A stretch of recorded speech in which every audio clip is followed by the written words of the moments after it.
This is the Blueprint Podcast, bringing you the latest in cyber defense and security operations from top Blue Team leaders.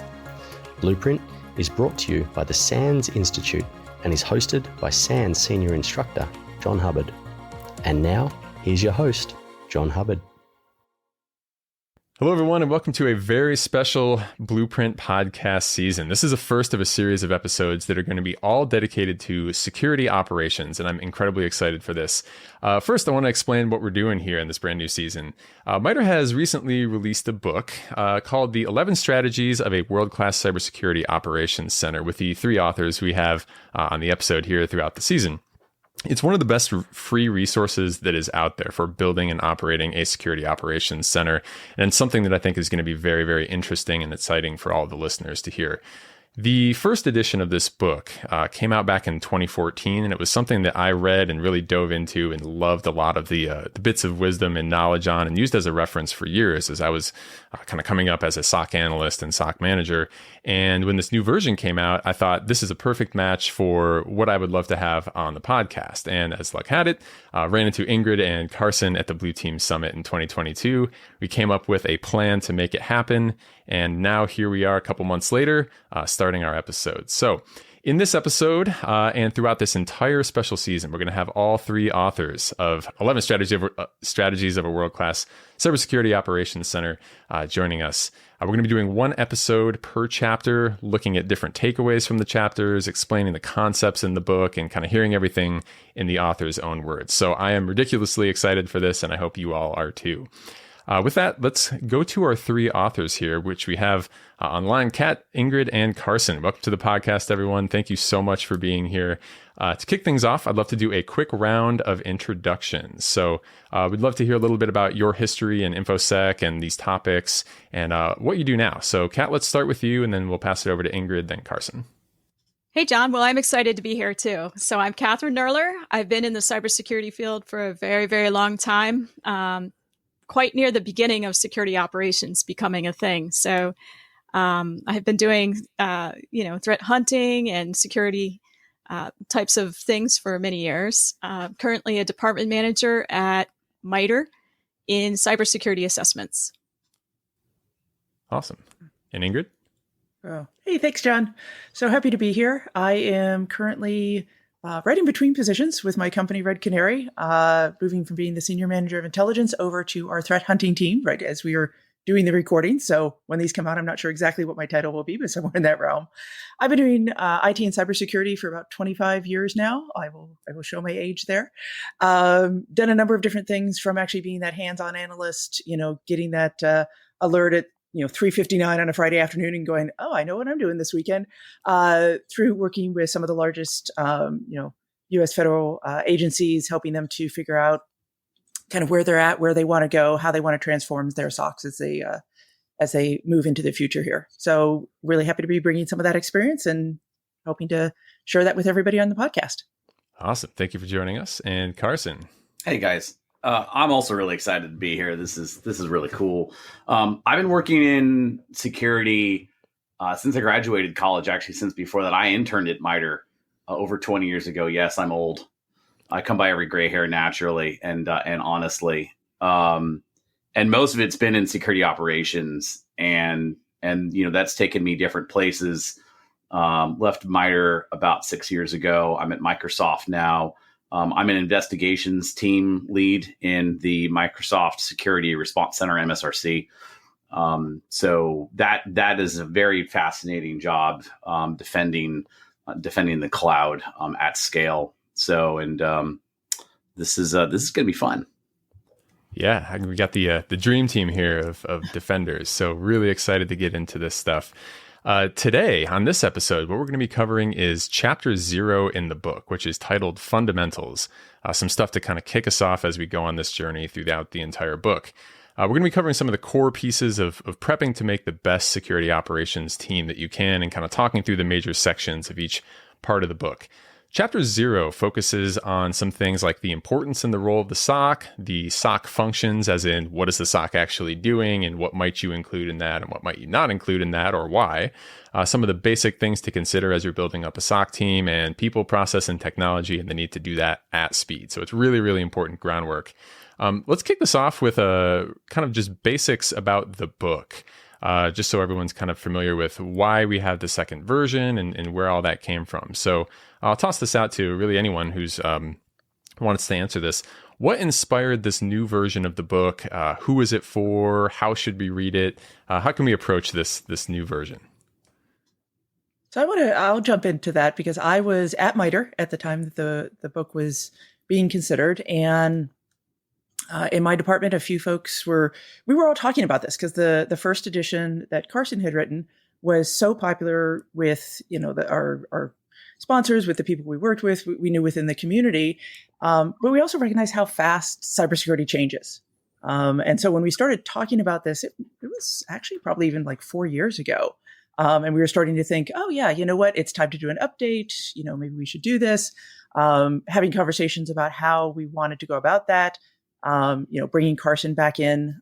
He had moved over to Microsoft at that point, so figuring out how to get him back into the fold. And really, we just recognized that we wanted to do another free resource. We really love the fact that it was available to everybody. You can just go get the PDF. You don't have to pay for this. You can, download it, and it can help people who are just getting started in cybersecurity. It can help people who are maybe, earlier in their careers coming into it, people who are maybe transitioning from other places, so whether you've been a network administrator or you've been doing vulnerability management and want to get more to the operations side or whatever you want to do in this space, or even leaders that maybe are coming from a different discipline and now find that a SOC is under their purview. And so really that's what we want to do. We're like, okay, we want to update this. We want to really make it something that is still going to be freely available and, useful for everybody out in the community. Yeah, that's awesome. The way it's broken down is into 11 different chapters. Is this something that you would expect people to read kind of serially from cover to cover, or is it more of a reference book, a little bit of both? So I'll jump in on that one. I think, a great way to look at this is a resource or a reference. So you absolutely don't have to read starting at chapter 1 and going all the way through. And I think about myself, I have a hard time, just opening up a book and reading the whole thing. So if you are looking at your incident response, for example, there's a chapter dedicated to that, and you can go right to that chapter. So the idea is to jump around just based on what you need. But of course, you can read from start to finish if you're brand new to a security operations.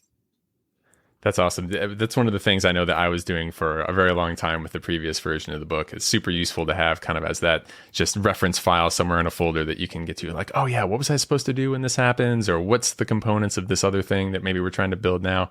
Really, really cool reference text. Exactly. Like an old school, desk reference, we used to call them, just sitting right by you. Yep, exactly. So starting off kind of in the beginning of Chapter 0, talking about fundamentals. One of the main sections right in the beginning is the importance and role of the SOC. So maybe we should start out our conversation kind of about the book there. In 2023, what would you say a SOC generally looks like? And why does the average business, or at least people who would be listening to this, why do they need a SOC? We're probably all hesitating because there is no single answer to what a SOC looks like. Yep. I threw that out knowing that would be part of the answer. I'll offer a couple points, and I want to go back to one of the questions you asked, John, because I think it pertains to this one as well. As why did I sit down 10 years ago and say I should write a book? I should spend 842 hours doing this thing because I didn't know how long it was going to take, and ended up taking that long. What an adventure. And one of the reasons why I chose to embark on this process, and I think one of the reasons why we did it again, was that there was, at least at the time, a lack of common understanding across so many people, even in the industry, about what does it mean to do security operations well, or for that matter, what does a SOC look like? And originally, the first edition was going to be a reference mainly for MITRE sponsors, which is MITRE speak for MITRE's customers, which is mainly the U.S. federal government. And And it was almost like what we would now say hashtag YOLO. Like, I'm just going to write this down and I'm going to see if people agree with me or not. And I got really lucky. Almost everybody agreed with me. And then when we were doing second edition, Ingrid, Kathryn, and I had a bunch of very interesting conversations about what would change. We'll get to that perhaps later. And one of the most difficult things when I was first writing the first edition and the beginning of it, I was like, how do I define a SOC? What is a SOC? Like, what are the most quintessential things that a SOC does? Because there's so many different sizes. And that's one of the things, when we get to some of the other chapters, like chapter 3, we'll talk about the different shapes and sizes. So, we put definitions in there, and we could quote ourselves if we really wanted. But, even when I started going back to like the original definition from an old RFC about what is a CSIRT, Computer Security Incident Response Center or team, depending on your favorite acronym, the definition there was, a set of people who have come together to take incident reports and then do something about them. And even now I find some SOCs who don't do that. They only do half of that, and they're still called a SOC. So, it's really kind of fuzzy. It's almost like, the probability that is associated with an electron orbit, like wherever you are, you're like, there's some percentage you might be within a SOC or not. And it's just, there's so many shapes and sizes. Yeah. And it's fuzzy to build on that. But what's clear is there's a threat, right? So What we all know is we have these threats, and that's why you need a SOC if you want the simple answer. If we didn't have threats, if we didn't have adversaries or insider threats or things happening to our networks and data and applications, you wouldn't need a SOC. But since we all have these wonderful things, we need a security operations to help out with that. Yeah, so maybe we can loosely define it as the group of people that's going to prevent bad things from happening via the cyber realm. Or respond to some extent, them. Right? Yeah. And respond to them as well, right? Yeah, I would say, like, in my general discussions I have, that's kind of the core of the job, with a whole lot of if, ands, and other things that may or may not be thrown into that, which we'll totally get into once we talk functions. The other thing I wanted to clarify before we get too deep into this is the name SOC. You mentioned CSIRT. I've seen CERT, CSIRT, DART, SOC. Are those different in your minds, or is this just the group of people that does the things that we just talked about? The names can be used interchangeably, but they do tend to appear in different places. Like at a national level, you're more likely to see something like a CERT, cybersecurity, or CSIRT, cybersecurity incident response team. SOC tends to be used, I think, a little bit more in kind of smaller to mid-sized organizations or non-governmental organizations. You also run into people who talk about the NOC, the Network Operations Center, which is a separate function in terms of keeping the lights on and keeping things running versus the security of everything. But sometimes you get a NOSC, which is a combination of those two. So you get the network and the security piece. So I've at least noticed that it does tend to kind of depend the level that you're at. And it also can depend internationally. I think we use SOC a lot more here in the US, but we've heard that other terms are more common in other parts of the world. Mm-hmm. Yeah, so definitely something that can be thought of kind of interchangeably to some degree, but don't let the definitions, I guess, fool you. It's still kind of those group of people doing cyber defense in a general sense, at least, right? Yeah, Yep. I'll add a couple of things there. We wrangled with this, right? What do we call this? In fact, when I was still scrolling out, first edition manuscript, originally I used the word CSIRT. And I remember when I had to go do a global find and replace for CSIRT with SOC in the book. And the reason why I think we originally landed on the term SOC was that we felt it was going to be the most meaningful word to the audience. And one of the points I'll address, which we'll talk about when we get there, is when people hear the word SOC, they think physical operations center with people staring at glass and big visualizations and whatnot. And one of the questions I think probably all three of us get is, do you need a physical SOC, or does SOC mean physical place? And the answer today is no. It might have been different 10 years ago. I don't mean to dwell on it here, but it is relevant. So why am I bringing this up is when we say SOC, we mean a group of of people who have been assembled to do this stuff, not necessarily their physical location or the requirement that there is a physical place to do it. Yeah, especially after COVID, I'm finding in classes that a lot of people no longer have that room. And it's a loose-knit, well, not loose-knit, it's a tightly grouped, but physically disparate group of people kind of all over Earth, kind of working towards a common goal with no room that they will ever sit in together, potentially. So, yeah, definitely important thing to point out there. That doesn't have to be the movie SOC, although that's cool, right? When you have those things, right? Definitely not always that kind of a situation. So one of the other things early on in Chapter 0 is the section on the mission of the SOC. Once a business has decided, yes, we have cyber threats, we need to make a group that can help remedy the threats and all the risk that they're potentially posed to us. How do they go about deciding and defining what the mission of these group of people is going to be?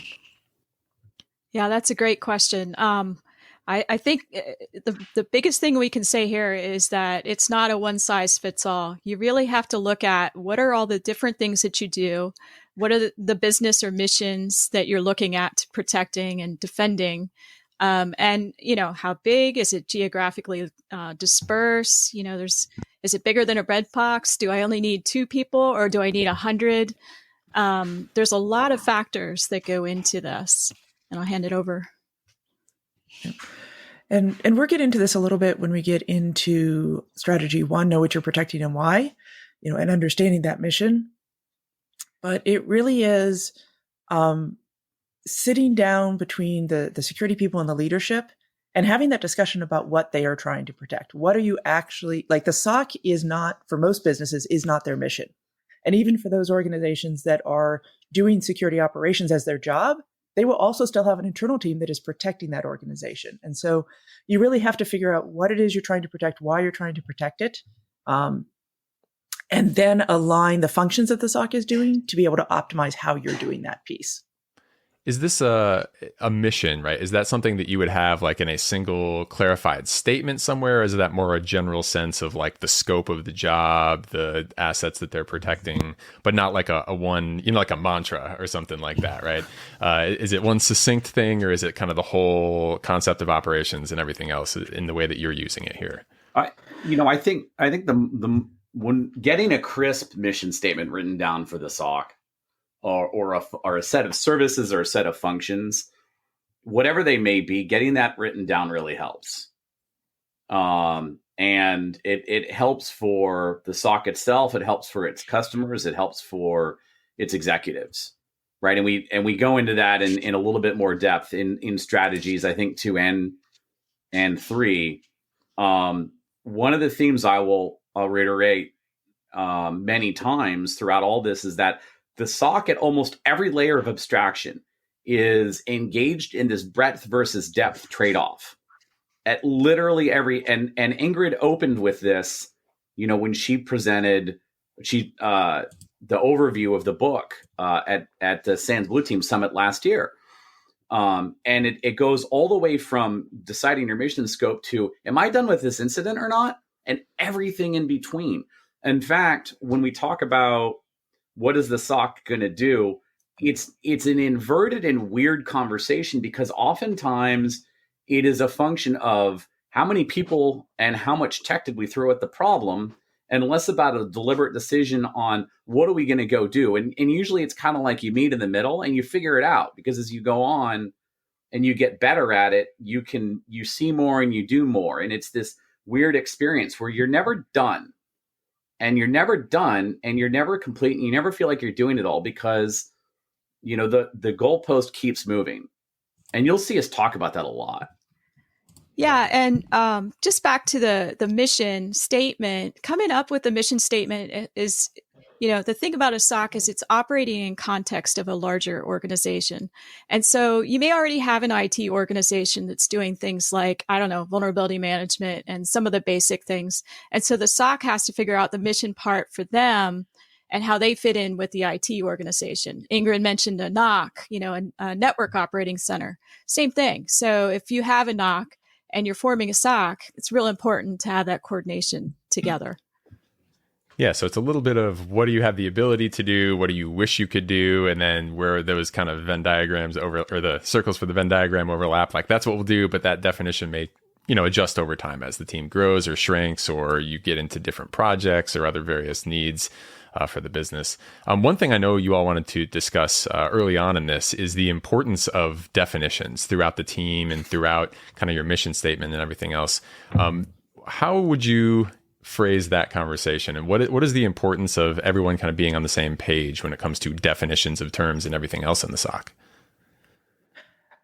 That was one of the things I was thinking about as we were prepping for this is, we just had the discussion on what is a SOC. I mean, at the very top level, you're having this question about, how are you defining your team? And then you start going from there and you look around and there's, there are a number of publications out there who have put definitions down, but they all have slightly different variations to them. And so, how much is the SOC responsible for the protection versus, the response? Does the SOC actually do the incident response portion, or is there another team that even gets involved at that? And so, at the very top level, you're having to do these definitions to say, okay, what's in, what's out of scope, back to that mission statement.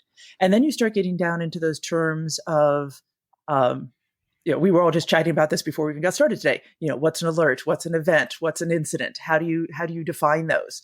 And you see this throughout marketing language. You see this in different textbooks. You see this just in terms within the community. And if people are saying, hey, this is an event, and by event, I mean, this is just an observable that I have in my environment. And somebody else says, I have an event. And to them, an event actually means an incident, like something that they seriously need to go investigate. That's a very different concept of what you need to do with that piece of information. And so we put some definitions in the book based on our experiences and some things that, especially if you're newer, you could start from. But it is really important that you as an organization agree to what those terms are, so that as you are talking amongst yourself, as you're talking to leadership, as you're talking to your vendors, like you are putting that in the same context. Otherwise, you could be talking about one thing versus 10,000 things and have a very different impression of what's actually going on. Yeah, absolutely. That's exactly what I find too in class. And I usually have a moment where I'm like, I put a poll literally in like our Slack chat room and I say, hey, everyone, let me know roughly how many alerts you get per day. And by then I've already like defined alert as something that might be bad. And I get everything from 2 million plus to 10 or below. And I'm like, clearly, even the word alert, even when we already define it, means different things to different people. Some people mean aggregated alerts. Some people mean the raw like output of their IDS or whatever it is. So that's one thing I wanted to call out. As we go through these conversations, we'll be sure to define what we mean by those terms as we hit them, so everyone's very clear about what it is we're referring to when we get to that.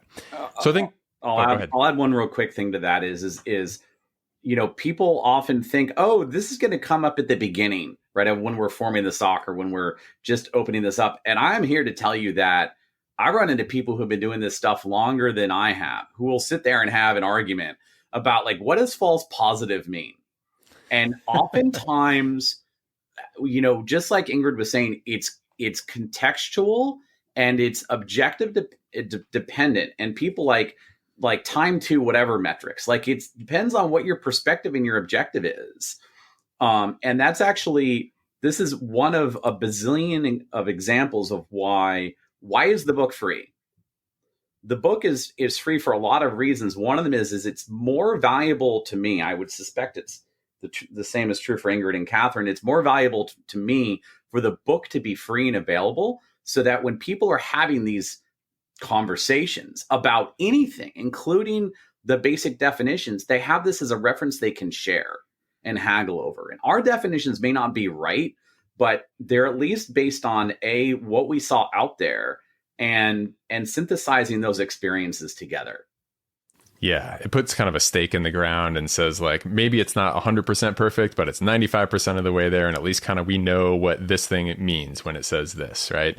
Same thing with like MITRE's, attack framework, right? That's another reason I think that's great, is like it is a common language for everyone to use. And whether you disagree with it or not, that's one thing. But like, when we say groups as it relates to MITRE attack, like everyone knows kind of what that means, right? And it just makes communication easier between everyone. So yeah, I think clarification of terms is one thing. Just from the start, every team has to be very, very clear on. Love that point, Ingrid. So thank you very much for bringing up that part of the conversation before we even get into this. Yeah, and to the extent possible, I should point out that we spent a lot of time trying to use the most widely referenceable definitions and concepts from wherever they came from. So we pointed all over the place. We were really agnostic to where things came from or who is using them. It's just, are these things widely used? Perfect. Yeah. So that'll be really, really useful as we go through this. So getting into kind of, I would say the core part of chapter 0 in the fundamentals, one of the biggest kind of sets of pages in that chapter is all about the SOC functions, as they're called. And this is a big Pandora's box of a conversation, right? But this is something that I also find that students are like always asking about. It's very, very hotly debated, like what should be part of the SOC. And that's kind of the list in this book, as I interpret it, of like, here's the things you might put in your SOC. So let's start with some of the categories. What are the things that you have seen included in a SOC? And then after that, we'll get into what are the priorities and how would you decide and things like that. But what might be included in a SOC under some definitions? And I want to say you're getting big smiles from all of us, because this set of tables was the most challenging for all of us that we went back to. And this was actually, we did it right in the beginning. And this was the last thing we touched when we were finishing up the book. And we actually went back and made a bunch of changes. I have it. All right. I actually have I'll offer a short story because it speaks to like 3 of the questions you've asked. Originally, so I had the table from the first edition, and obviously we needed to update it.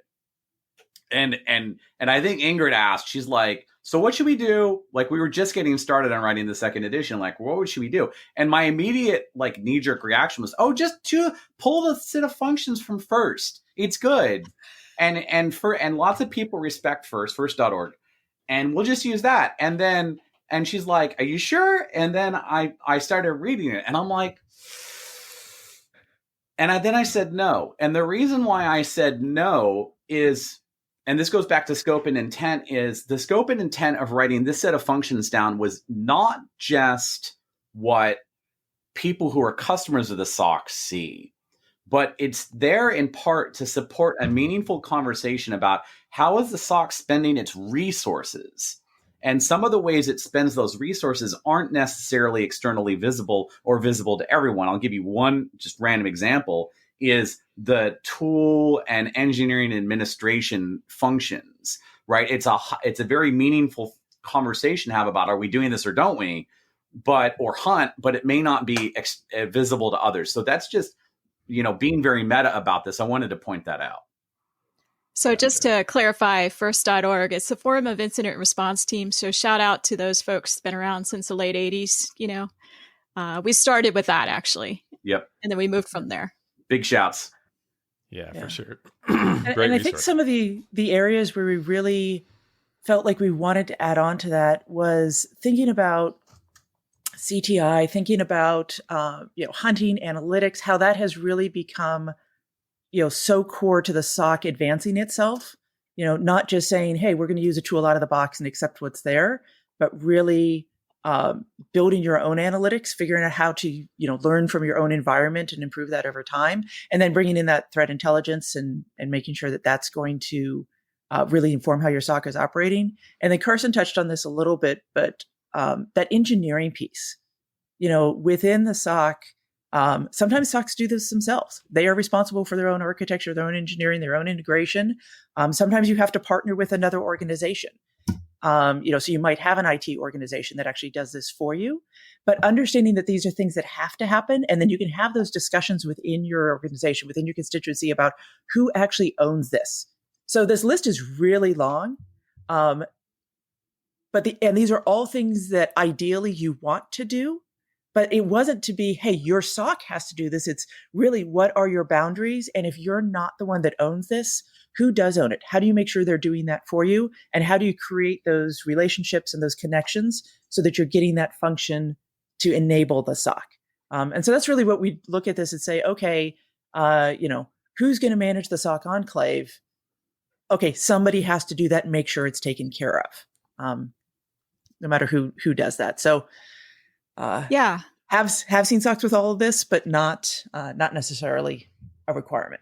Yeah, so I mentioned vulnerability management earlier. That's been a real hot topic over the last year, the connection between a security operations center and vulnerability management. Traditionally, in large organizations, something like vulnerability management is done in the IT organization. What we found is, when we have these giant events like SolarWinds and, these big incidents that hit a multitude of places and people and things, the the vulnerability management team didn't necessarily get the word in a timely way from the security operations, and vice versa. They knew about a vulnerability. Perhaps the security operations team needs to have it. So that's just a real concrete example of what we've been talking about with security functions for the SOC. Yeah. So in your list here, you've got, triage, IR, and analysis. I think anyone would agree, like, those are pretty core to the cyber defense kind of working in a SOC experience. There's CTI, hunting, and analytics, still pretty related, but CTI, maybe in my mind at least, gets a little bit further in terms of the skill set, right? Like, most people are not going to be a threat intelligence expert and a SOC analyst expert and all of those skills, right? That becomes a little bit too much for one person. But the detection engineering piece of that, threat hunting, those are still, in my mind at least, very, very closely related to what a SOC analyst as a job role in many cases are going to be doing. You also get into deception and insider threat and attack simulation, vuln management, pen testing, red teaming, kind of all that stuff is in there. Situational awareness, comms, leadership, management. When people, and acknowledging, right, that any of these may or may not be under the SOC umbrella, are there any signs that someone might be looking for that may give them the hint that, like, oh, maybe vuln management should be under the same management as the SOC, or maybe they shouldn't be? Like, what are the signifiers that you got it wrong?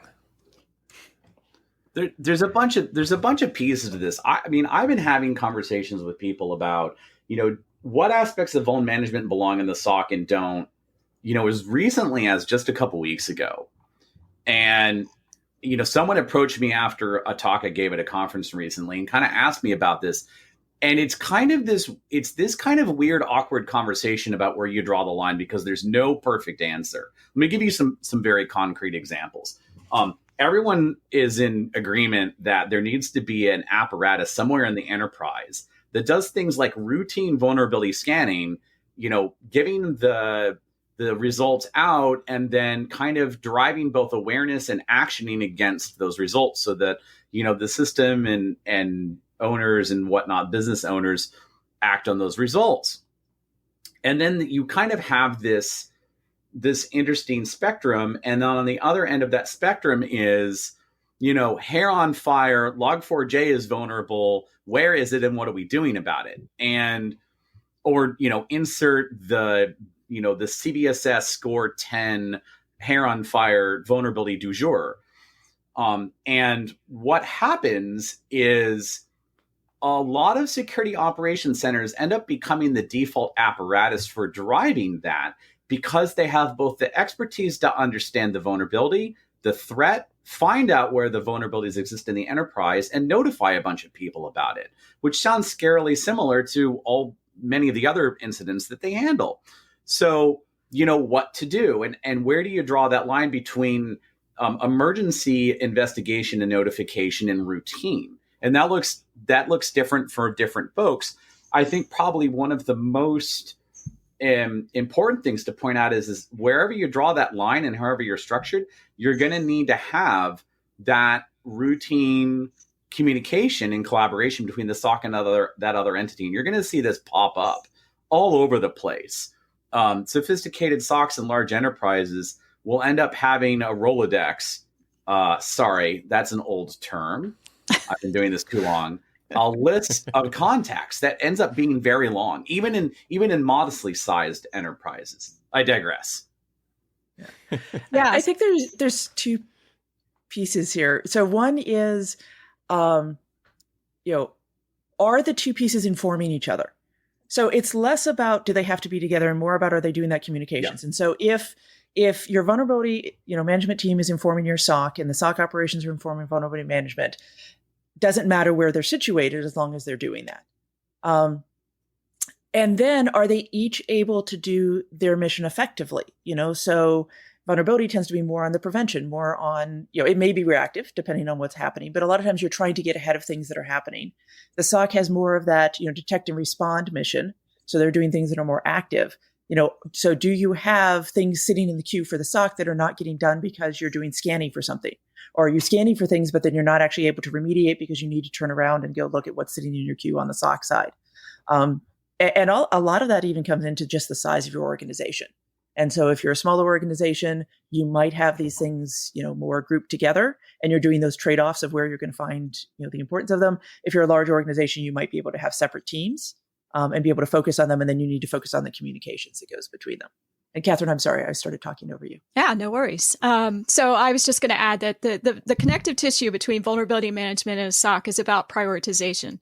So as something is happening in an incident, that should be a priority to the vulnerability management team if it involves a vulnerability that's widespread.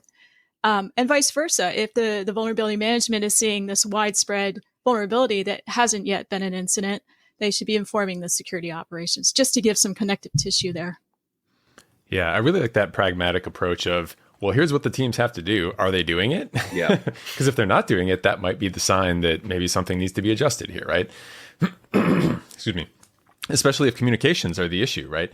If you find that things are waiting in inboxes, waiting in queues, or, people aren't communicating, and that's the root of the problem, I think, in my mind, that's a pretty clear indicator that, hey, maybe it's time to look at the org chart and get these people working closer together, right? Yeah.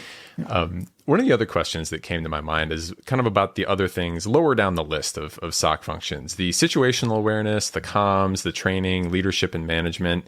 Could you speak a little bit to that part of the list? Are those dedicated roles, or is that something that's more of it has to get done, but it might not be a dedicated role like vuln management or being a SOC analyst is?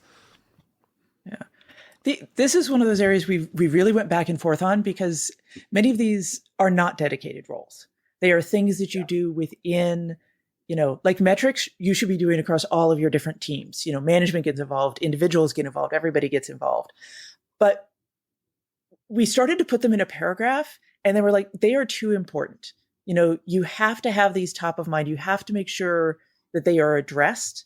And that's why we put them into the table, because they are functions that you need to make sure that are taken care of, even if your organization doesn't have somebody dedicated to it. Now, I have been in large organizations that have had like a dedicated metrics person. That is their entire job. Their job is to figure out what's happening, how to translate it, how to improve on it, how to do, score things, everything else. But we recognize most SOCs, that's not going to be the case. But did want to call them out and make sure that people had those, in their descriptions somewhere of somebody's job. Gotcha. Yeah. So that's one of the things that very well meshes with my experience as well. We've kind of have some things that are distributed amongst people, but that has to get done. But some people do a little bit of all of it. At one point, we actually did have like an incident manager that was just a dedicated person that would disseminate, what was the SOC doing today and things like that. And that worked really well too, right? So there's a whole bunch of different approaches, kind of even on that level. So I definitely wanted to kind of bring that out as well, as there's a number of ways of approaching even that part of the problem. The next part of chapter 0 was just kind of about SOC basics, and it gets into a little bit of the workflow of the SOC, right? We talked about mission before and saying like, hey, they stop cyber attacks, right? But in this section, you start to lay out a little bit of what you call tip-offs to response.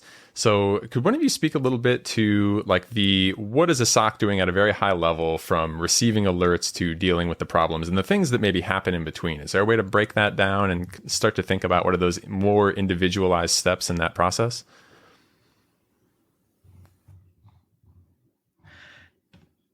Once again, we're probably all quiet because that is such a big question.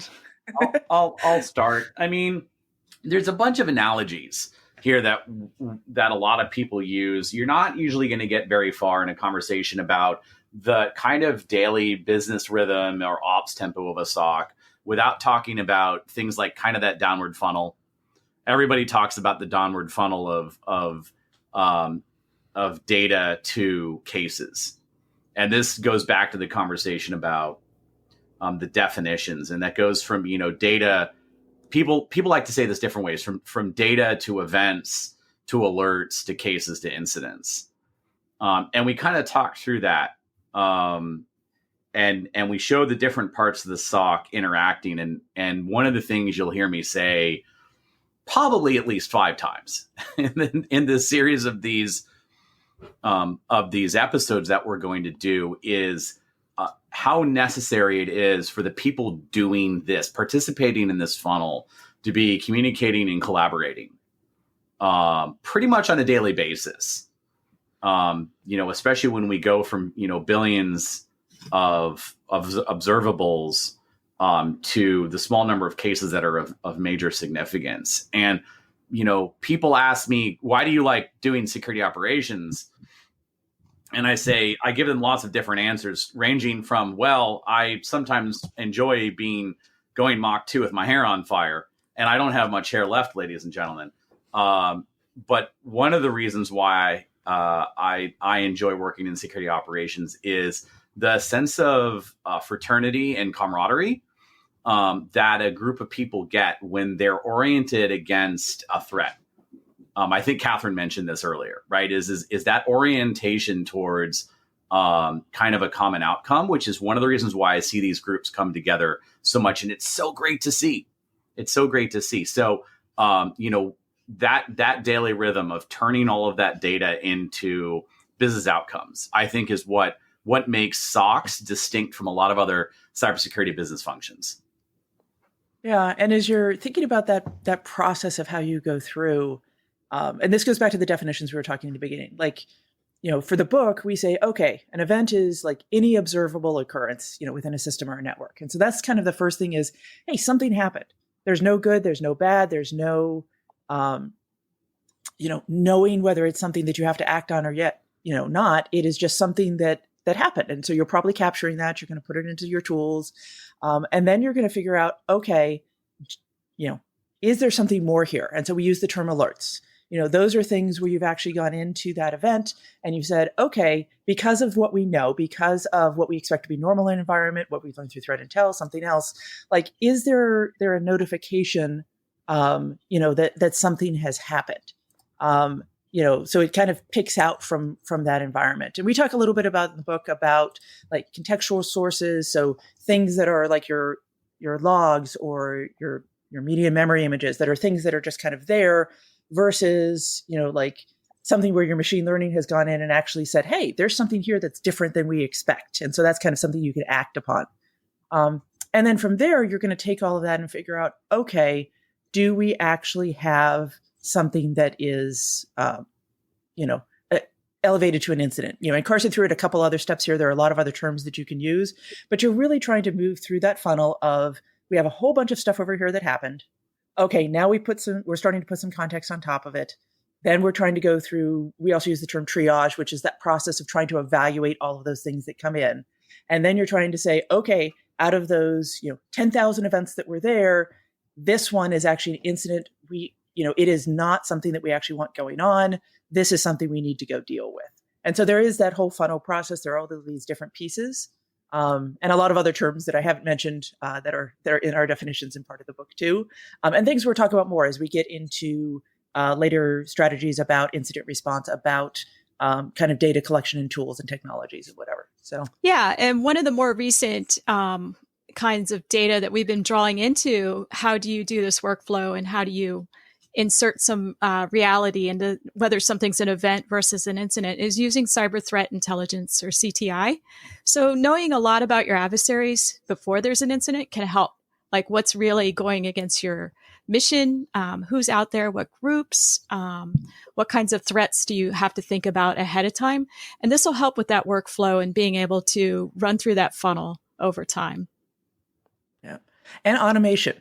That's something we hit on briefly here in fundamentals, but we'll bring up in other chapters as well, is obviously we all know there's a skill shortage within cybersecurity. We all know that, adversaries continue to throw everything they can at us. So how do we use automation? How do we use technology to make that process faster as well? Not something we need to dive deeply in today, but definitely for, the listeners' minds, just keep in mind that we're going to be covering all these topics as we go through the other strategies. That's right. And I think we talked about doing automation early in the process.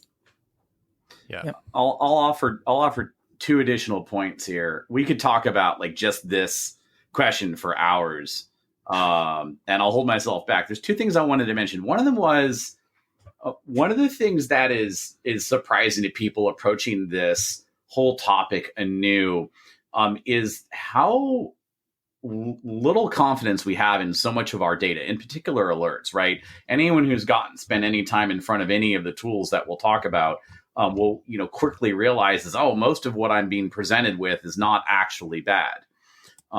And the way I like to turn that on its head, and I'm quoting an old work associate of mine, is much of what our job is answering questions with data.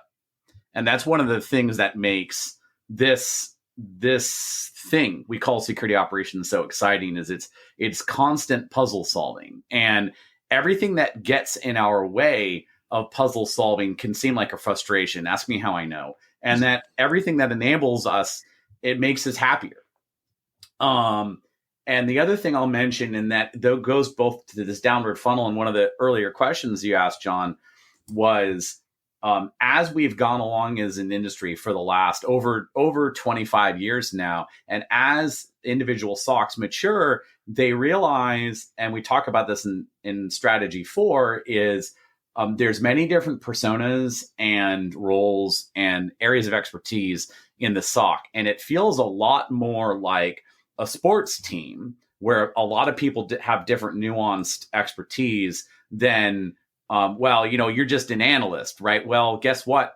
Folks, there's a lot of different ways we break that up in the SOC, and it makes it really exciting, especially when you bring that diversity of backgrounds to a given incident. Yeah, all good points. There's a lot of things that go into this. And I know one of you had mentioned, in the notes that we were prepping for this episode, that you wanted to point out that there are some really important diagrams just in this chapter 0 kind of section here, and said that you wanted to make the point it's not just a set of technologies, but more of a system, right? And something that's not necessarily 100% ground truth. I don't know which one of you had wrote that note, but could you just expand a little bit more on that for those who might be flipping through chapter 0 with this and kind of see those? So yeah, that was something I was thinking about. So we've got 2 diagrams in the book that talk through, one of them starts to talk through the data that comes in and kind of how it goes to those tools and technologies. But then we've got another one, and I'm trying to look here. It's page 25, that really shows that system and really brings the people into it and talks about how these different teams work together. So, how does CTI actually play in with what you're doing? What about your system administrators? I mean, they're going to be a huge part of, your response, element of this. How does feedback go into this? How do you do lessons learned? How do you learn over time and incorporate that? And so we really wanted to highlight that, especially if you're new, that is a great diagram to take a look at and then kind of have next to you as you're starting to think through some of these other strategies, because you can go, okay, when we get to the chapter on data or on tools, like, okay, that's this portion of it. But we have a whole chapter that's talking about, people and organizational structure. Okay, how does that fit in? And we talk about something like, we have later on talking about malware analysis or something. Okay, that's this piece here. So I wanted to make sure to highlight that that's a great diagram for people that are getting started to be able to just take a look at, have some terms on there, write notes on it, keep it with you, and build from that as you learn things over time. And that's figure 3. Awesome. Yeah, I think it's going to be super useful, especially as we go through these episodes, to call out any diagrams that you think are particularly important, and we can kind of talk people through, and then hopefully people are able to kind of flip through and listen at the same time and follow along with us. So great stuff.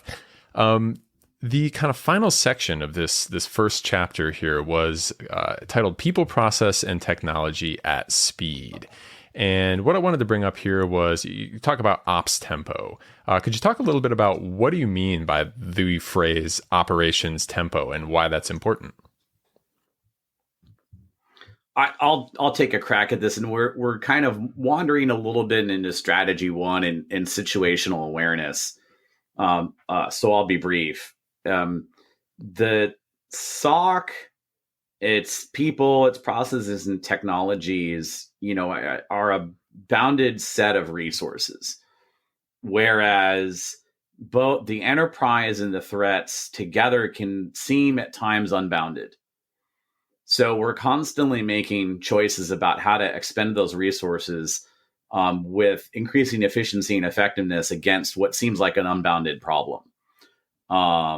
And everything from, the MITRE attack framework to the incident types that we've chosen to say are important to us helps us break those problems down and understand which parts to attack first. So that ops tempo, is a term that I use and others use to talk about like how many events, alerts, cases, pieces of forensic evidence, pieces of CTI, news items that you're getting every day, and how are you moving that, through the funnel? Because the point of all of this is that, and this is what makes the SOC kind of unique as a cybersecurity function, is it has to maintain or attempt to maintain some kind of parity inside the decision loop of the adversary. And that can seem like a very daunting task. And so much of what we talk about in the book is helping the SOC make progress towards that understanding that that too is a moving goalpost. Yeah, I can give like a example of what I think of when I hear the word ops tempo. We have these stand-up meetings in a lot of security operations. So it would be like, 15 minutes, first thing in the morning, everybody who's there would stand around and we'd all go over what's going to happen for that day. Who's working on what? How are you parsing out what's happening? What has to happen absolutely today versus can happen another day? So when I hear the word ops tempo, I just hear exactly that. It's how are you working? Yeah. And how can you make that faster? Is that a training issue? Is that a technology issue? Is it you have playbooks that allow people to know how to respond? Are you using your threat intelligence to get ahead of, understand the adversary sooner? All of those types of things come into play in terms of trying to increase that speed to be able to react faster. Yeah, all great points. I love, Kathryn, what you said about the bring in the accountability part of it and the prioritization and just kind of continuous improvement, really, kind of as a theme for that as well. Those are all really, really crucial things for building up a really well functioning SOC team. One thing I love asking is like, how do we measure that? Is there some metric that comes to your mind? Is there some sign of like, oh, our ops tempo is the problem, right? Like, what are you looking at as a kind of numeric number, if such a thing is possible, or at least for part of ops tempo? What might be a sign of a high or a low ops tempo? Oh, we have an entire strategy on metrics. But a few things that come to mind for me are you able to effectively respond to the inputs that your SOC is receiving? So whether that is things coming down from your leadership and questions they're asking, or whether that is, these events and alerts that are coming in, and are you able to triage them and process them in enough time? So all of that is really looking at, are you able to do the things that you're supposed to be able to do and do them in a time frame that minimizes the incidents that you're actually having to respond to. Gotcha. All right. So to close it up, I think that kind of covers most of chapter 0. Some takeaways in my mind are just thinking about your SOC mission, and is it very clear to you how you operate, why you're doing what you're doing? And we're going to get deep into that kind of in chapter 1 when we talk about priorities and situational awareness and knowing your data, knowing your users and all of that. But that's something I think listeners could walk away with from this one, as well as the functions, right? Thinking about what is and is not part of your SOC, and does that make sense? Or is there a more optimal configuration? Thinking about operations tempo and whether that is where they want it to be and how they might move in the right direction. Is there anything else that you would like to point out as like a core important kind of piece of this chapter for people to kind of take away and just think about before they listen to the next episode? I think it's something you're going to hear from all of us throughout the discussion, which is the phrase "it depends," and that there is no single answer to what there's a core set of things that most SOCs do, but beyond that, there's a lot of variation, there's a lot of opportunity, and really it is going back and taking a look at that function list and identifying what your organization as a whole needs to do and what then your SOC should be focused on. And we actually will talk about this a little bit more when we get into I think it's strategy 4 on kind of organizational models and what different models may want to have as some of their functions. But it's really understanding what the scope of your organization is trying to do and then making sure what your SOC does versus what others do. Perfect. All right. Well, I think that's a great time to wrap it up then. So thank you everyone for joining me today. Really, really appreciate the time you're all taking to do this, especially on a Saturday. I know those listeners wouldn't know that, but we were doing this on a weekend because we all love talking about this stuff. So really, really appreciate giving us your crucial weekend hours where you could otherwise be out with your family doing stuff, but you're here talking with us about security. So for the listeners, in the next episode, we're going to be covering Chapter 1, and that is going to be Know What You're Protecting and Why. Some really, really important stuff for setting out objectives and priorities right from the start. Absolutely crucial piece of getting security operations correct. And so stay tuned to that. We're going to be releasing this episode both on all of our podcast streams as we have before. And if you didn't catch this in our pre-announcement, we're actually going to be putting out videos for these episodes as well. So anyone that would rather watch this or listen to this on YouTube, we're going to have the videos available for the first time as well. So thank you everyone for listening and watching, and we will see you again on the next episode of Blueprint.